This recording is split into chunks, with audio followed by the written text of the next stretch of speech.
I'm telling you, man, this is so much fun. Let's go. Where was I? Okay. All right, so we continue.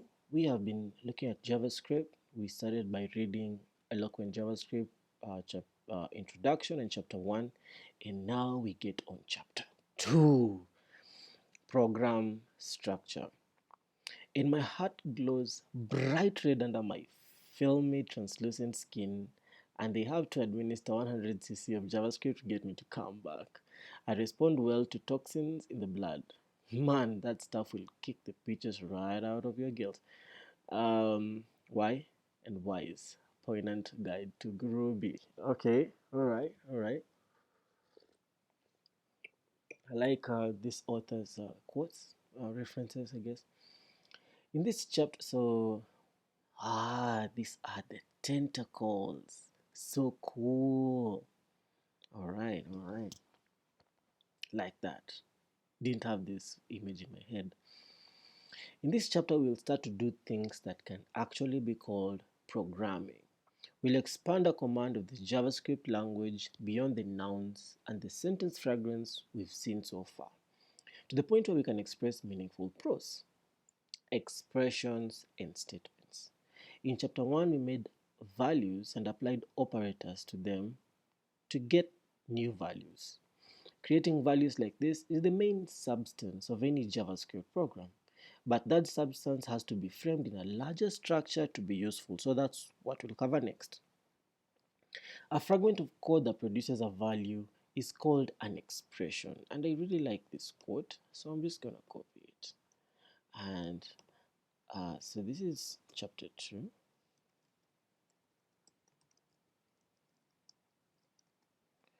And let's see, a fragment of code that produces a value is called an expression, a JavaScript expression. Every value that is written literally, such as 22 or psychoanalysis, is an expression. Every value is an expression. All right. An expression between parentheses is also an expression, as is a binary operator applied to two expressions or a unary operator applied to one. This shows part of the beauty of a language-based interface. Expressions can contain other expressions in a way similar to how subsentences in a human language are nested. A sentence can contain its own subsentences, and so on. This allows us to build expressions that describe arbitrarily complex computations. If an expression corresponds to a specific fragment, a JavaScript a statement corresponds to a full sentence. All right, so if an expression corresponds to a sentence fragment, a JavaScript statement corresponds to a full sentence, and a program is a list of statements. Right. The simple kind of statement is an expression with a semicolon after it. This is a program. 1. False. It is a useless program, though. An expression can be content to just produce a value, which then can be used by the enclosing code. A statement stands on its own, so it amounts to something only if it affects the world. It could display something on the screen that counts as changing the world, or it could change the internal state of the machine in a way that will affect the statements that come out after it. These changes are called side effects. The statements in the previous example just produce the values 1 and true, then immediately throw them away. This leaves no impression to the world at all. When you run this program, nothing observable happens. In some cases, JavaScript allows you to omit the semicolon at the end of the statement. In other cases, it has to be there, or the next line will be treated as part of the same statement. The rules for when it can be safely omitted are somewhat complex and error-prone, so in this book, every statement that needs a semicolon will always get one. I recommend you do the same, at least until you've learned more about the subtleties of missing semicolons. Bindings. How does a program keep an internal state? How does it remember things? We have seen how to produce new values from old values, but this does not change the old values, and the new value has to be immediately used or it will dissipate. Again, to catch and hold values, JavaScript provides a thing called a binding or a variable. Let quote equals 5 times 5. So let quote be 5 times 5. That's the second kind of statement. The special keyword let, it's a special keyword, indicates that this sentence is going to define a binding. It is followed by the name of the binding, and if we want to immediately give it a value by an equals operator and an expression. And if we want to immediately give it, it is followed by the name of the binding, and if you want to immediately give it a value, by an equals operator and an expression. The previous statement creates bindings called quote, and it uses it to grab and hold the number that is produced by multiplying 5 by 5. After a binding has been defined, its name can be used as an expression. The value of such an expression is the value that the binding currently holds. Here's an example. Let 10 be equals to 10. Console log 10 times 10, which is 100. Let the word 10 be as the same as the number 10. Then our console log, let's say 10 times 10, it will give us 100. To try that on our JavaScript, let 10 be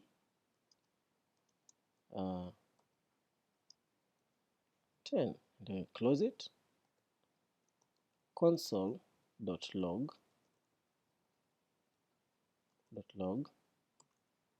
10 times 10. And we get 100. The console has run it for us.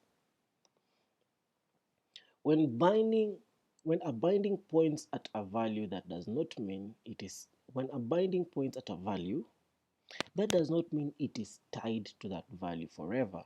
The equals operator can be used at any time on existing bindings to disconnect them from their current value and have them point to a new one. Here's an example. Let mood equals light. Console log mood, it will tell you light. But mood is dark. Console log mood, it will tell you dark. Something interesting. Mood in the first expression, it was told to be light and it outputted light. But now we have told mood, you are going to be dark. So JavaScript, what is mood? Mood is dark. You should imagine bindings as tentacles rather than boxes. They do not contain values, they grasp them. Two bindings can refer to the same value. A program can access only the values that it still has a reference to.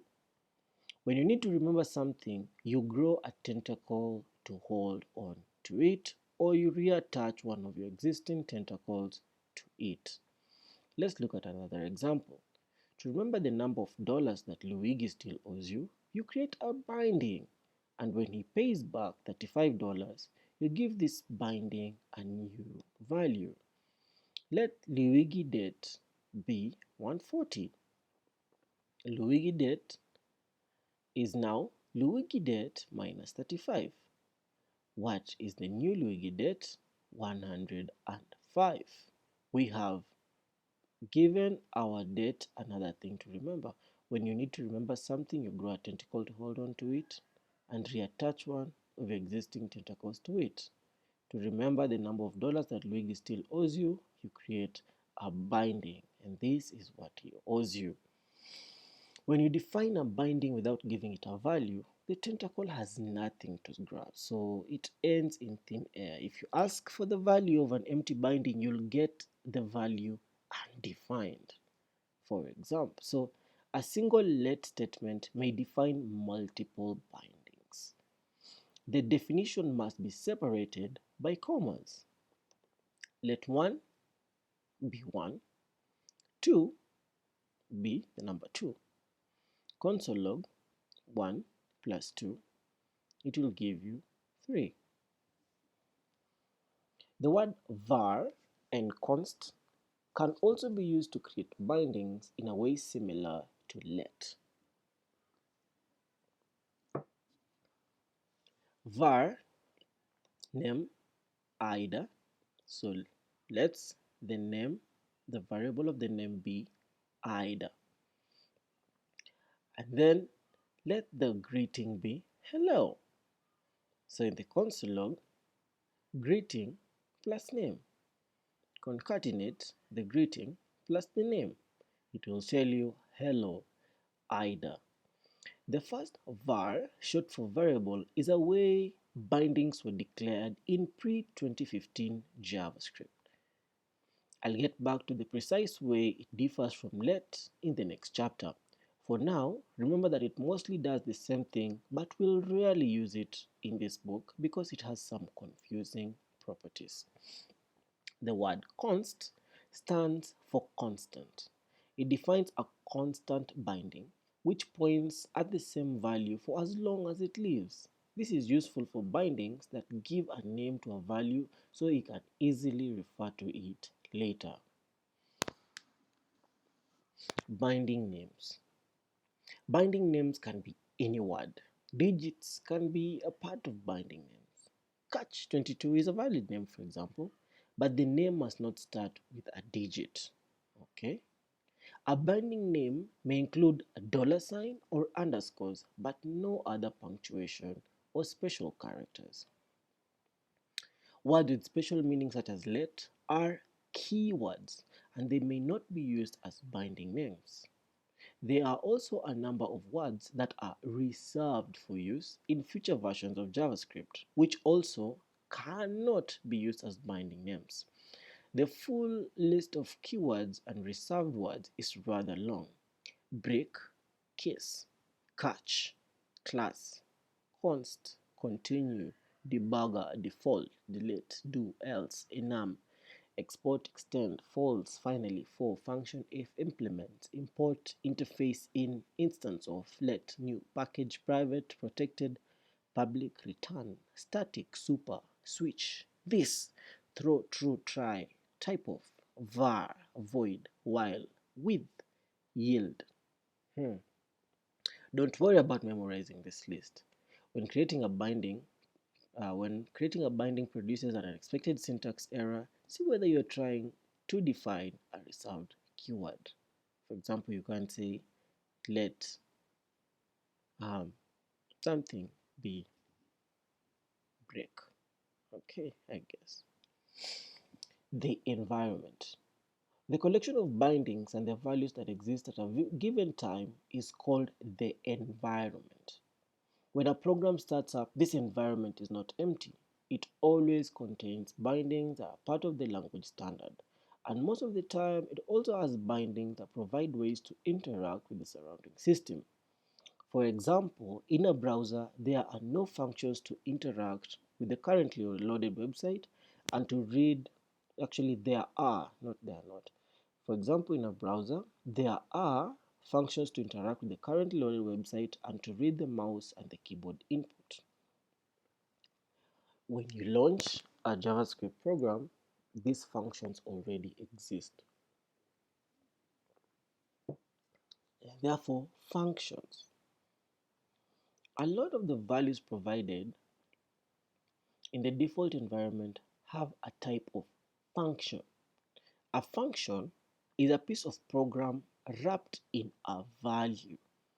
Such values can be applied in order to run the wrapped program. For example, in a browser environment, the binding Prompt holds a function that shows a little dialog box asking for user input. It is used like this: prompt enter passcode. And let's see that. Let's go to escape that. Let's settings. Not settings. More tools, developer tools, and we're going to run prompt. Let's go prompt. What did the author say? Enter passcode, and we're going to run that prompt. Enter pass. Let's give it a string code. Then let's close it and let's run it. It says settings says enter passcode. All right, cool. It works. That's a function. Executing a function is called invoking, calling, or applying it. You can call a function by putting parentheses after an expression that produces a function value. Usually, you'll directly use the name of the binding that holds the function. The values between the parentheses are given to the program inside the function. In the example, the prompt function uses the string that we give it as the text to show in the dialog box. Values given to functions are called arguments. Values that are given to functions are called arguments. Different functions might need a different number or a different type of arguments. The prompt function isn't used much in modern web programming, mostly because you have no control over the way the resulting dialog looks, but can be helpful in toy programs and experiments. The console.log function. In the examples, I use console.log to output values. Most JavaScript systems, including all modern web browsers and Node.js, provide a console.log function that writes out its arguments to some text output device. In browsers, the output lands in the JavaScript console. This part of the browser interface is hidden by default, but most browsers open it when you press F12 on a Mac or Command Option I, not L. If that does not work,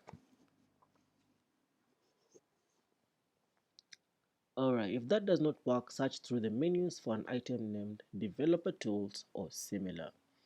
When running the examples or your own code on the pages of this book, console.log output will be shown after the example instead of the browser's JavaScript console. That is for the book. This is what he means. So let x be 30. Console.log the value of x is, x, and it will output the value of x is 30. It is going to concatenate this string, the value of x is, and it will add, concatenate with x, which we have told let to be 30. I don't think I need to write this down. It's pretty straightforward. I can remember that. Though binding names cannot contain period characters, console.log does have one. This is because console.log isn't a simple binding. It is actually an expression that retrieves the log property from the value held by the console binding. We'll find out exactly what this means in chapter 4. Alright, so those were bindings. Return values. Showing a dialog box or writing text to the screen is a side effect. Whatever just happened in our other page is called a side effect. A lot of functions are useful because of the side effects they produce. Functions may also produce values in which they don't need to have side effect to be useful. For example, the function math.max takes any amount of number arguments and gives back the greatest. For example, console.log math.max 2 and 4, it will give you back a 4. So it just return the value but doesn't have a side effect. When a function produces a value, it is said to return that value. Alright, so it has just returned this value but has not produced a side effect, a major side effect. Anything that produces a value is an expression in JavaScript, which means function calls can be used within large expressions. Here, a call to math.min, which is the opposite of math.max, is used as a part of a plus expression. So console.log math.min 2 or 4 plus 100. It will take 2 because it is the minimum of the 2 and add to 100 and give you 102. The next chapter explains how to write your own functions. Alright, so now that we know about functions, the environment, binding names, and the return values, we go to control flow. When your program contains more than one statement, the statements are executed as if they are a story from top to bottom. This example program has two statements. The first one asks for a user for a number, and the second, which is executed after the first, shows the square of that number. So let's look at that. Let the number be number, then prompt, pick a number, console.log, your number is the square root of the number times the number. So what he's doing here, the author is creating a binding called the number, and he wants this number to also include the function prompt, pick a number. All right, so let's run it.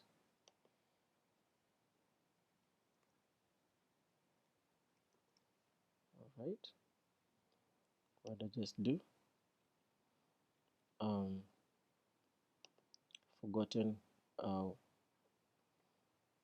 what that was. Oopsie, that was embarrassing.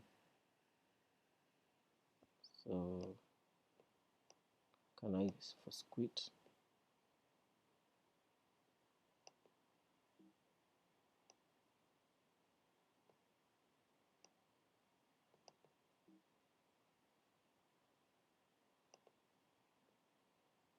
Okay, that really messed up my workflow,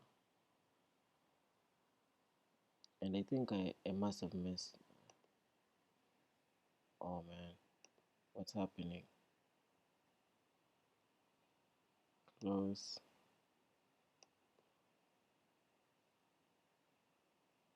Can I just close all?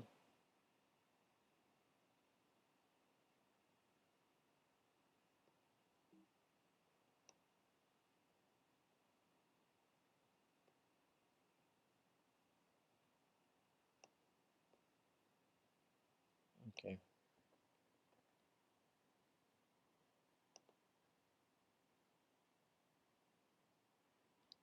It's very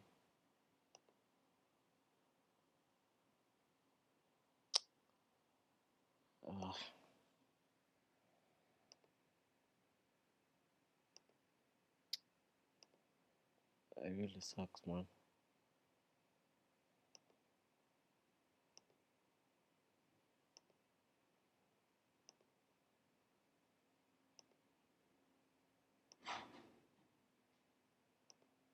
Let's try that.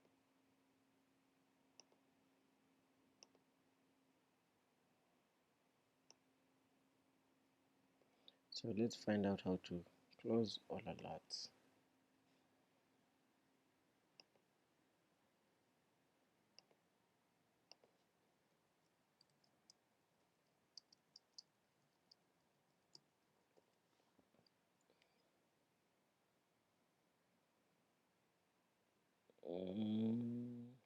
want a tab. Let me say alerts.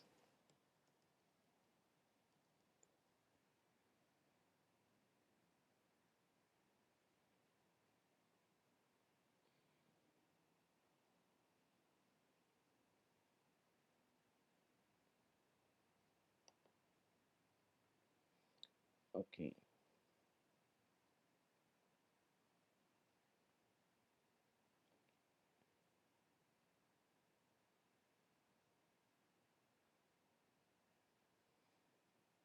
I wasn't intending to do none of this.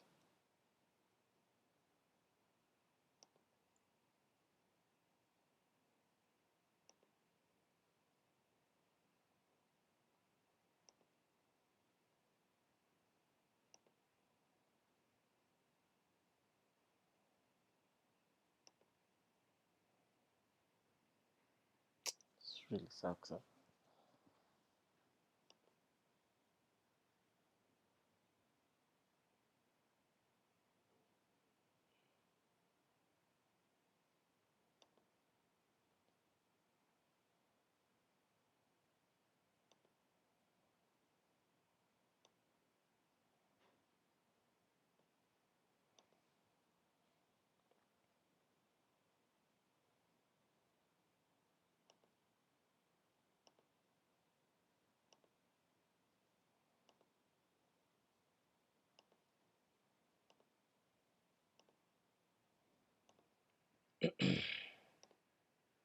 I wish I could write a Python script or a JavaScript script to make it run on my PC, to close all these tabs so I don't have to manually do all these things. And that really sucks. I feel like really took me out of the flow right there.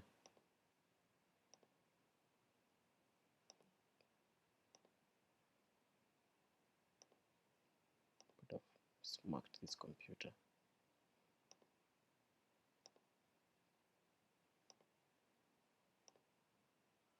Could have smacked it real hard, man. 3 steps. I have 1, 2, 3, 4. 4 clicks for every single page. 1, 2, 3. 1, 2, 3, 4. 1, 2, 3, 4, and 1, 2, 3, 4. Let's assume that never happened. Let's select this and let's quit it. Yeah. So let's go back to just really. Okay. So we're going to console, and I think what I didn't know the thing to press. That's how we ended here. All right. So we said let number be. It was a number. It was the number, right? So let the number be number, which is a value type. And then we said prompt.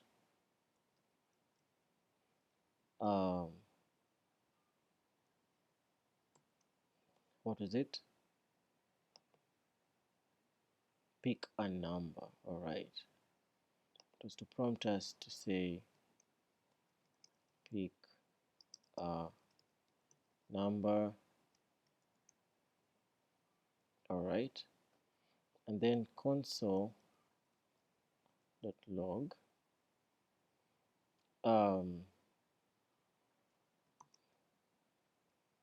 the number was it plus? Oh, your number is the square root of plus. All right. the number. So it was to open a string and said your number is a square root of the number times the number, then close. And then I don't know,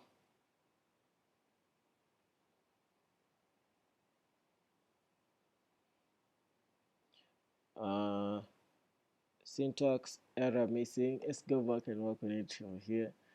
All right, so let the number prompt pick a number. Probably I didn't have these two closing tabs, and so let me just add it.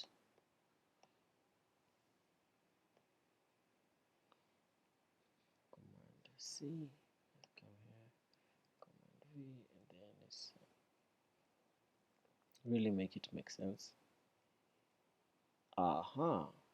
So let's cancel as call. So as I was, that's called debugging. Whatever I just did is called debugging. All right. So let's run that. Okay. Yes, I don't understand what happened, but it has returned and defined. And how about if we run the entire thing and wrote the whole thing, and then exited, and then I said enter a number, and I'll say 8, enter, and your number is the square root of 64. Cool. Let's try that in our pen. Let's delete this and let's, all right, and then let's enter. It's going to waiting for CodePen to. All right, cool. CodePen says pick a number. We are going to pick 9. We're going to say okay and wait for the console log. Your number is the square root of 81. And I'm just going to stop using my console log on my browser, and I'm just going to be using my console on CodePen. Moving onwards. Let's talk about what we just did here. The function number converts the value to a number. We need that conversion because the result of prompt is a string value and we want a number. There are similar functions called string and boolean that converts values to these types. Here is a rather trivial schematic representation of a straight line control flow. Here, it's straight. It's just a straight control flow. Conditional execution. So, not all programs are straight roads. We may, for example, want to create a branching road where the program takes the proper branch based on the situation at hand. This is called conditional execution. So let's read that again. Not all programs are straight roads. We may, for example, want to create a branching road where the program takes the proper branch based on the situation at hand. This is called conditional execution. And this is a representation.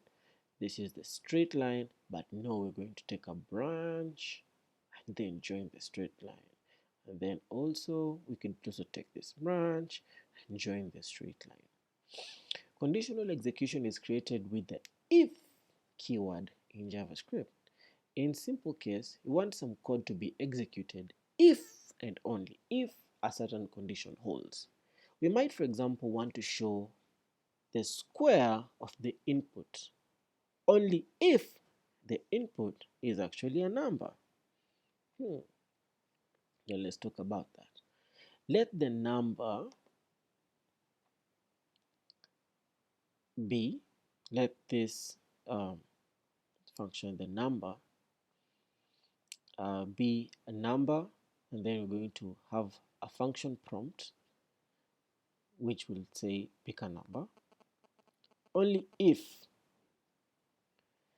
not number is dot, I don't know what this is none the number. Okay, so this is true, I guess. Only if not a number is not a number, the number. Console log, your number is the square root of the number times the number. All right, let's try to understand this. Here they have introduced the operators that we saw in chapter 1, and an exclamation point means it's not. So if not number dot is not a number, the number, right? So this means that this number, I don't understand at all. Let's just keep reading. All right, I'm sorry about that. So when with this modification, if you enter parrot, no output is shown. The if keyword executes or skips a statement depending on the value of the Boolean expression. So this is a Boolean. This is a Boolean. It should hold true. That number is all right. So I guess is not a number, is not a number. The number, this means this number must be a number. It can't be anything else. The deciding expression is written after the keyword between parentheses, followed by statement to execute. The number is not a number function is a standard JavaScript function that returns true only if the argument it is given is not a number. The number function happens to return not a number. You give it a string that doesn't represent a valid number, thus the condition translates to unless the number is not a number, do this. The statement after the if is wrapped in braces, curly braces, and. In this example, the braces can be used to group any number of statements into a single statement called a block. You can also have omitted them in this case, since they hold only a single statement. But to avoid having to think about whether they are needed, most JavaScript programmers use them in every wrapped statement like this. We'll mostly follow that convention in this book, except an occasional one-liner. That is, if, in brackets, 1 plus 1 is equals to 2, then console log, it's true. It's true. You often want just find code that executes when a condition holds true, but also code that handles the other case. The alternate path is represented by the second arrow in the diagram. You can use the else keyword. So now they've introduced another keyword, which is else. We found here if and as with the braces, and now we're finding else. Okay, so let's just refresh. The statement if is wrapped in braces in this example, and the braces can be used to group any number of statements into a single statement. So let's go to else. This alternate path is represented by the second arrow in the diagram. So the second arrow is this. So this was if. If number is not a number, console log, your number is the square root of the number times the number. And then this is called else. So this is if, this is else. All right. So let the number be number prompt, pick a number. If the number is not a number, the number, so it's a number, console log, your number is the square root of the number times the number. Else, console log, hey, why didn't you give me a number?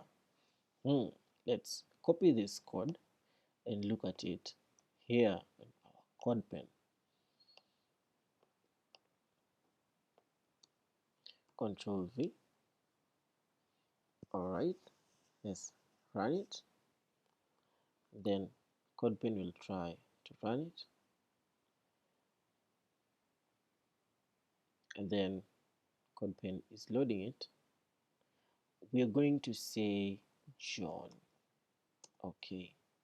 Hey, why didn't you give me a number? Alright, so here we can see the logic is let the number be number prompt pick a number, which is the function that has been invoked and it came about. But if number is not a number, the number, so which means if the number is a number, run it. But else, if it's not, that means if it's the opposite, console log, hey, why didn't you give me a number? And this is the console, it's running. That is so cool. Let's go back.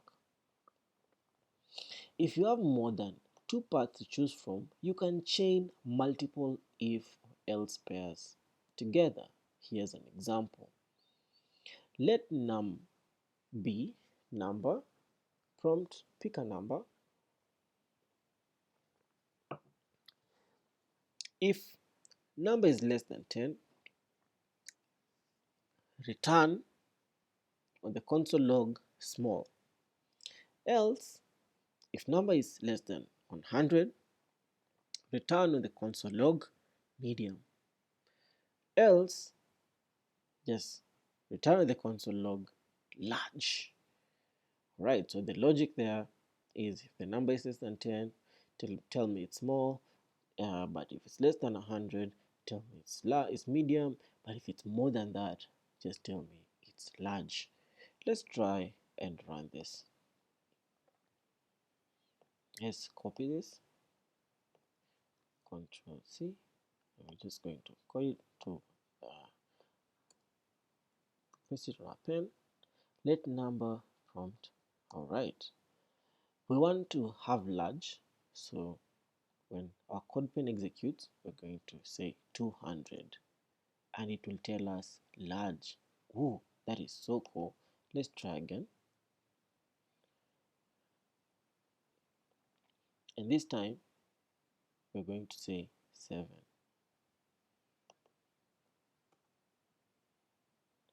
I don't think it can do it. No problem. Okay, unless we, all right, no problem. So ideally, we have chained two else statements with our if. Our if was our first break, and our else is our second break.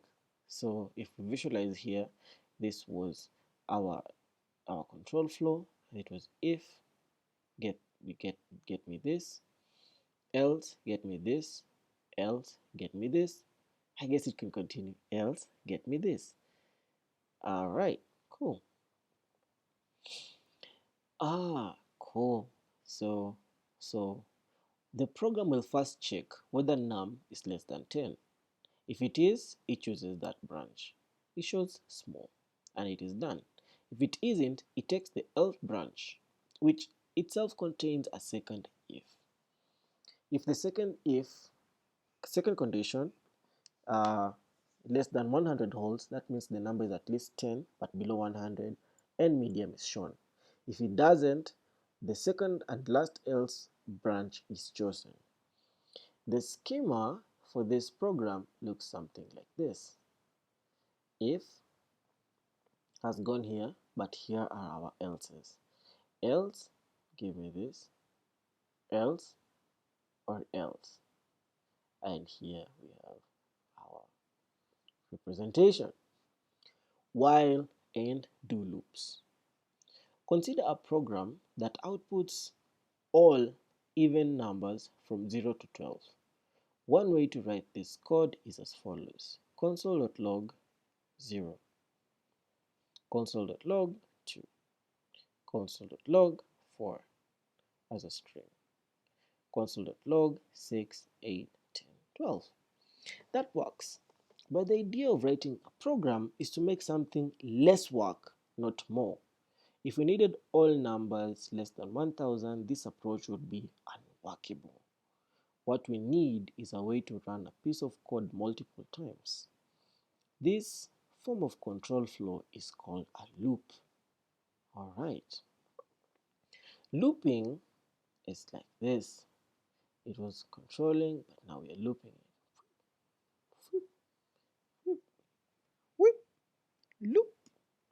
Looping control flow allows us to go back to some point in the program where we were before and repeat it with our current state.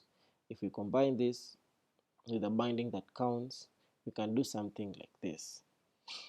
Let the number be 0, number 0, while number is less than or equal to 12. So that is our condition, and a number will test whether it's true or false. Then console log number. Then number equals number plus 2, right? And so it should give us Control C. Let's look at how that pen looks like. It's going to process it.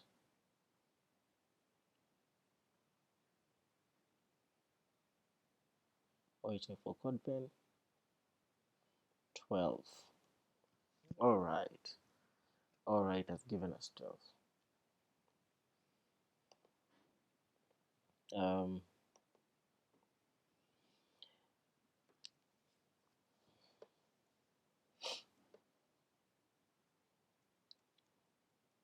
Alright.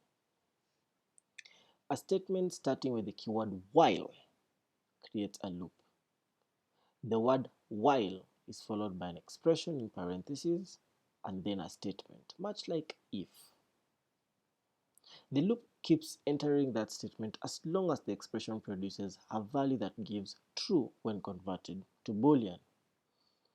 The number binding demonstrates the way a binding can track the progress of a program. Every time the loop repeats, number gets a value that is 2 or more than its previous value. At the beginning, every repetition At the beginning of every repetition, it is compared with the number 12 to decide whether the program's work is finished. As an example that actually does something useful, we can now write a program that calculates and shows the value of 2 raised to the 10th power. We use 2 bindings. One to keep track of our result and one to count how often we have multiplied this result by 2. The loop tests whether the second binding has reached 10 yet. If not, updates both bindings. So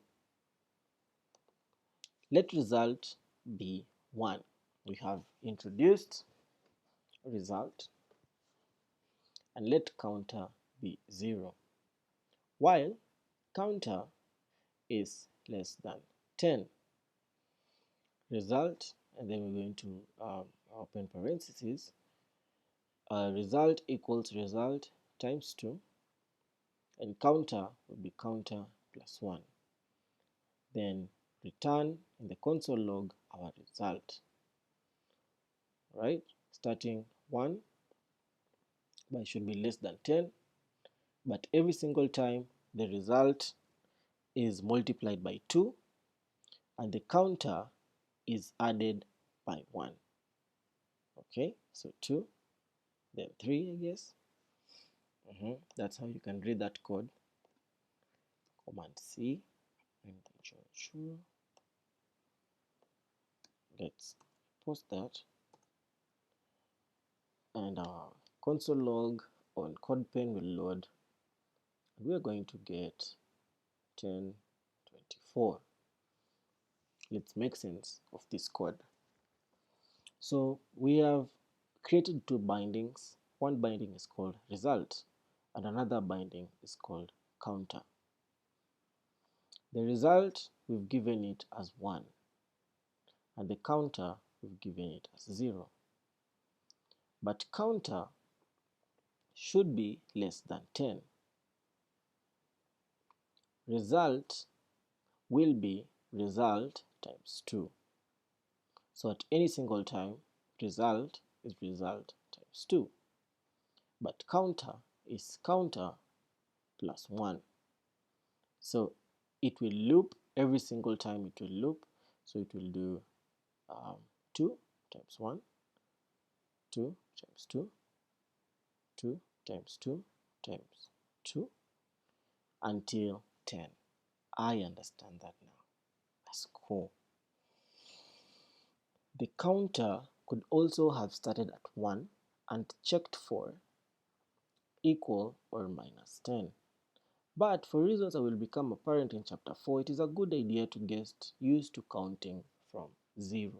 Alright, it could have started from 1, but we're going to start from 0. A do loop is a control structure similar to a while loop. It differs only in one point. A do loop always executes its body at least once, and it starts testing whether it should stop only after the first execution. To reflect this, the test appears after the body of the loop. So we have a while loop and a do loop. Alright, so those are two types of loops. The difference between a do loop and a while loop: a do loop is a control structure similar to a while loop, but it differs only that a do loop always executes its body at least once and starts testing whether it should stop only after that first execution. So let your name do loop, and we're going to run this program in our do loop. Your name equals prompt, who are you? And then going to close, while not your name, console log your name. Right? The program will force you to enter a name. It will ask again and again until it gets something that is not an empty string. Applying the exclamation mark operator will convert the boolean value to a boolean type before negating it. That means that not your name is false. So you have to enter your name for it to be true. And all strings except the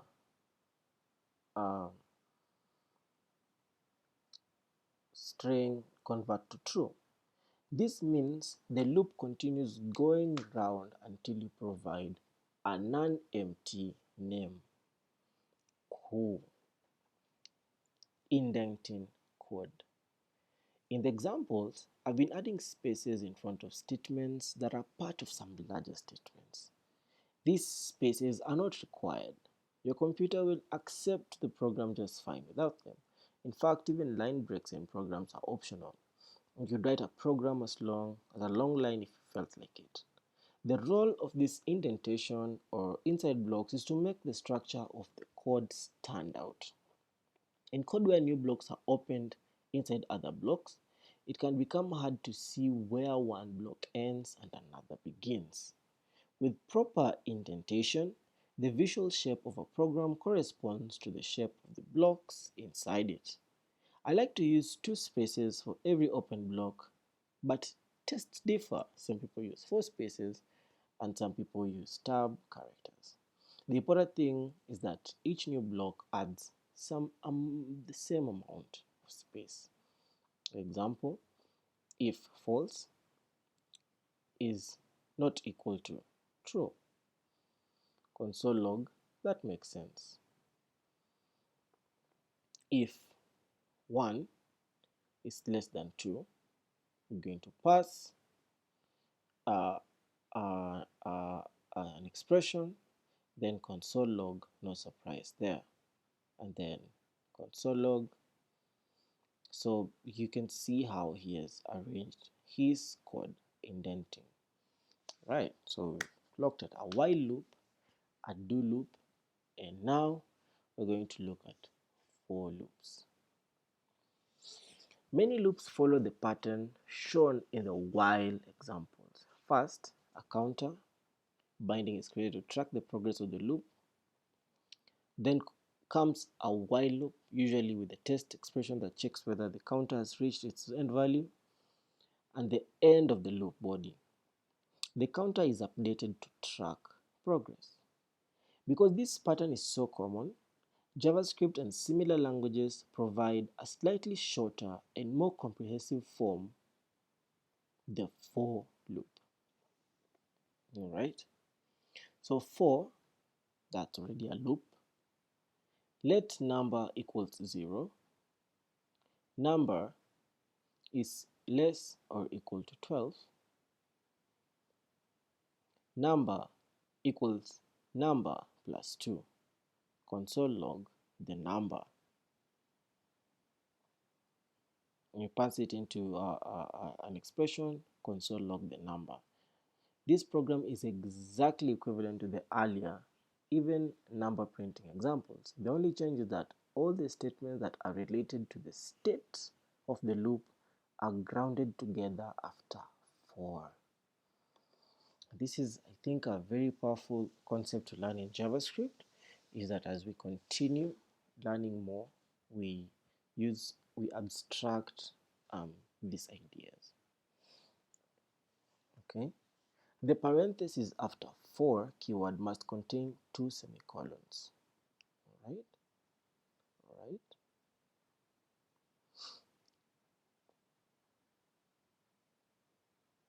Where is it?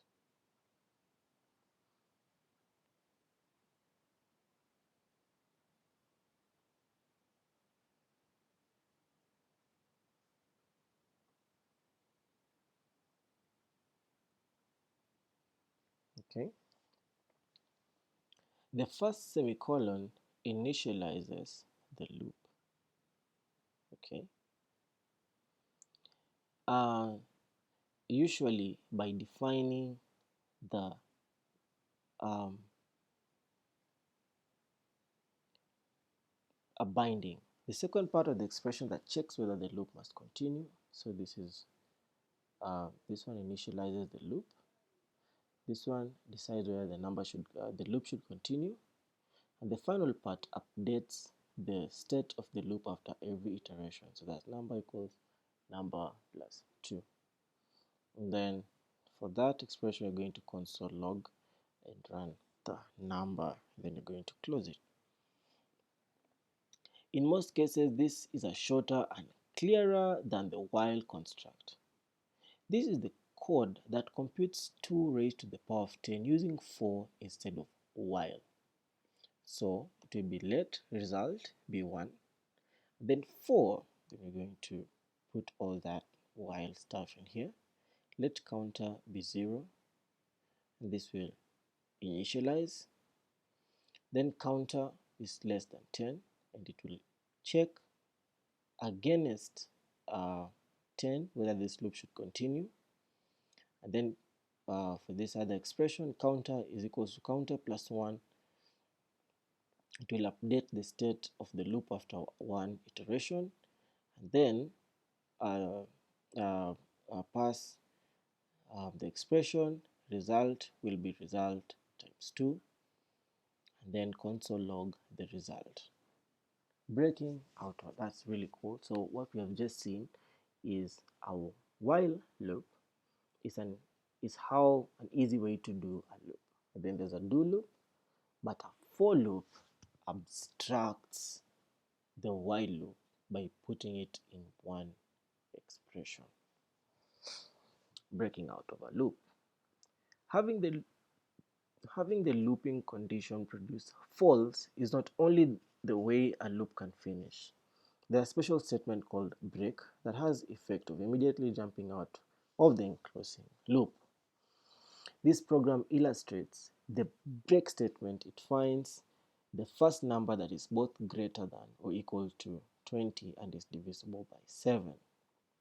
So for let current define a new one, current be 20, and then current is equals to current plus 1. But if current returns 7, it should be equal to 0. Console log current and then break. It will reach, I think, where it returns 7 and then break. Okay. So you can loop it and break at a particular point. Using the remainder operator is an easy way to test whether a number is divisible by another number. If it is, the remainder of the division is 0. The for construct in the example does not have a part that checks for the end of the loop. This means that the loop will never stop unless the break statement inside is executed. If you are to remove that break statement or you accidentally write an end condition that produces true, your program will get stuck in an infinite loop. A program stuck in an infinite loop will never finish running, which is usually a bad thing. If you create an infinite loop in one of the examples on these pages, you'll usually be asked whether you want to stop the script after a few seconds. If that fails, you'll have to close the tab that you're working in. Or on some browsers, you close your whole browser to recover. The continue keyword is similar to break, in that it influences the progress of a loop. When a continue is encountered in a loop body, the control jumps out of the body and continues with the loop's next iteration. Updating bindings succinctly. Alright, so bindings are the let, the verbs, and the consts. Especially when looping, a program often needs to update a binding to hold the value based on that binding's previous value. So our example is counter is equals to counter plus 1. So now JavaScript provides a shortcut for this is counter plus or equal to 1. Similar shortcuts work for many other operators such as result is multiply or equal to 2, to double result, or counter minus or equals to count downward. This allows for us to shorten our counting example a little bit more. Alright, so for let number equals to 0, number will be less than or equal to 12, number plus or equals to 2, then run the expression console log number. For counter plus or equals to 1 and counter minus or equals to 1, there are even shorter equivalents. Counter plus plus and counter minus minus, which can clean your code and make your code even more abstracted. Dispatching on a value with switch. It is not uncommon for code to look like this. If x is equals to value 1, action, a function, close. Else if x is equals to value 2, then function, action 2. If else if x is value 3, then run the function, function 3. Else the default function, else run default function. So we assume we have something called action. We have 3 functions, action 1, action 2, and action 3. There is a construct called switch that is intended to express such a dispatch in a more direct way. Unfortunately, the syntax JavaScript uses for this, which it inherited from the C Java line programming languages, is somewhat awkward. A chain of if statements may look better. Here's an example. So, switch. Prompt, what is the weather like? Then run the expression case rainy. Then console log, remember to bring an umbrella. Then break that loop. Another case is if it's sunny, run a print in the console log, dress lightly. In the case of cloudy, print the console log, go outside. Then break. Then the default is you run the console log unknown weather type. Let's try to run this. And Control C. Let's go to our code pen. Let's delete this. And then let's. Alright. Well, so what are we gonna say? Cloudy. Today is what? Okay. Give me a prompt. What's the weather like today? Today is cloudy, man. Go outside. Cool. So that's another way of you may put any number of case labels, and I think so.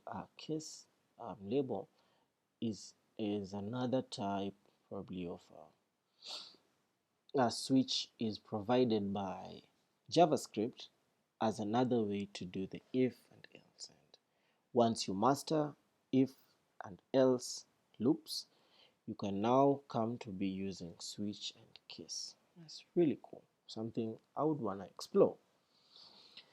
You may put any number of case labels inside the block opened by switch. The program will start executing at the label that corresponds to the value that switch was given, or at default, if no matching value is found, it will continue executing, even across other labels until it reaches a break statement.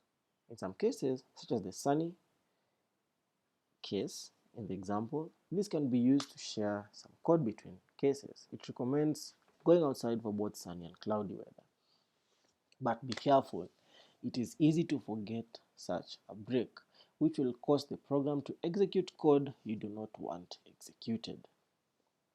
Capitalization. Binding names may not contain spaces yet. It is often helpful to use multiple words to clearly describe what the bindings represent. These are pretty much your choices for writing a binding name with several words in it. Fuzzy little turtle, fuzzy underscore little underscore turtle, fuzzy uppercase F, little uppercase L, turtle little uppercase T, and fuzzy lowercase f, uppercase L, and uppercase T, fuzzy little turtle. The first L can be hard to read. I rather like the look of the underscores though. That style is a little painful to type. The standard JavaScript functions and most JavaScript programmers follow the bottom style. They capitalize every word except the first. It is not hard to get used to little things like that, and code with mixed naming styles can be jarring to read, so we follow this convention. In few cases, such as the number function, the first letter of a binding is also capitalized. In few cases, such as the number, it will be capitalized. This is done to mark this function as a constructor. What a constructor is will become clear in chapter 6. For now, the important thing is not to be bothered by this apparent lack of consistency. Comments. Often, raw code does not convey all the information you want a program to convey to human readers, or it conveys it in such a cryptic way that people might not understand it. At other times, you may just want to include some related thoughts as part of your program. This is what comments are for. A comment is a piece of text that is part of a program but is completely ignored by the computer. So JavaScript has two ways of writing comments. To write a single line comment, you use 2 slash characters forward slash, and then the comment after it. So let account balance be calculate balance account, and then comment it's green hollow where the river sinks. Account balance dot adjust madly catching the white turtles in the grass. Then let report be new report, right? Function report where the sun on the proud mountain rings. Then add report, the account balance report. It's a little valley forming like light in the glass. Forward slash comment goes only to the end of the line. A section between forward slash asterisk and asterisk forward slash will be ignored in its entirety, regardless of whether it contains line breaks. This is useful for adding blocks of information about a file or a chunk of program. For example, I first found this number scrolled up on the back of an old notebook. Since then, it has often dropped by, showing up in phone numbers and serial numbers of products that I've bought. It obviously likes me, so I've decided to keep it. Const. My number is 11213. Summary. You may know that a program is built out of statements, which themselves sometimes contain more statements. Statements tend to contain expressions, which themselves can be built out of smaller expressions. Putting statements after another gives you a program, and that is executed from the top to bottom. You can introduce disturbances in your flow of control by using conditional, if, else, and switch, and then looping with while, do, and for statements. Bindings can be used to file pieces of data under a name, and they are useful for tracking the state of your program. The environment in the set bindings are defined. JavaScript systems always put a number of useful standards of bindings in your environment. Functions are special values that encapsulate a piece of program, and you can invoke them by writing function name. So here they're defining functions. This is really cool because you're going to find functions soon. So functions are special values that encapsulate a piece of program, and you can invoke them by writing function name and then open parentheses argument 1, argument 2. Such a function call is an expression that may produce a value. Exercises. All right. So if you're unsure how to test your solutions, refer to introduction. And we're going to pause from here and we're going to come back and do the exercises. So cool. All right. Let's go to OBS.